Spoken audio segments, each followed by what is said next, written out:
Anyone who is not familiar with the Ichthys symbol off the top of their head has probably still seen it before. It can be found easily online if you don't know what I'm talking about. Ichthys is the word used in Greek in the New Testament for fish. The Ichthys symbol is an image of a fish, which came to commonly be used to represent Jesus. There is wisdom and safety in refraining from the use of religious symbols altogether. However, the Ichthys symbol should especially be scrutinized due to how it is supposed to represent Jesus himself. Well, it's also unquestionably sin to represent God improperly. And of course, Jesus is God as the second person of the Trinity.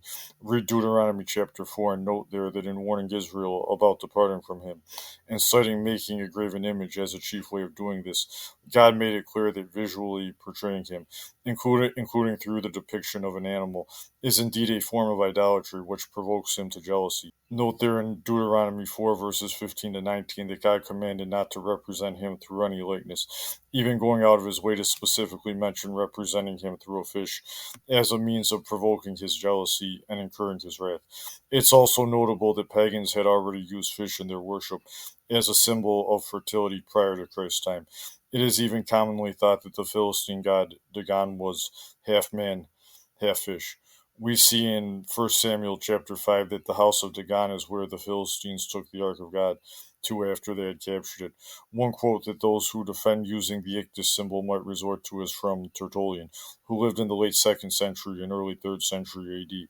This quote called Christians little fishes and referred to Jesus as their Ichthys, as if he is the great fish and his disciples are little fishes. But just because Tertullian used this analogy does not make it valid. Jesus is never compared to a fish in the Bible, and the Bible certainly forbids images representing God, while also forbidding copying pagan imagery for use in his worship.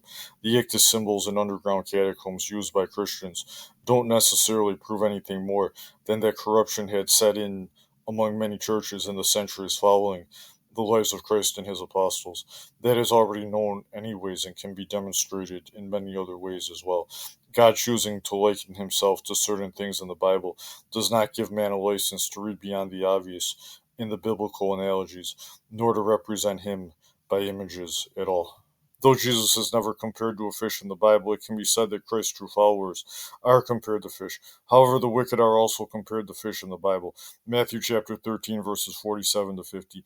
Again, the kingdom of heaven is like unto a net that was cast into the sea, and gathered of every kind, which when it was full they drew to shore, and sat down and gathered the good in the vessels, but cast the bad away.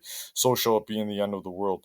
The angels shall come forth and sever the wicked from among the just, and shall cast them into the furnace of fire. There shall be wailing and gnashing of teeth.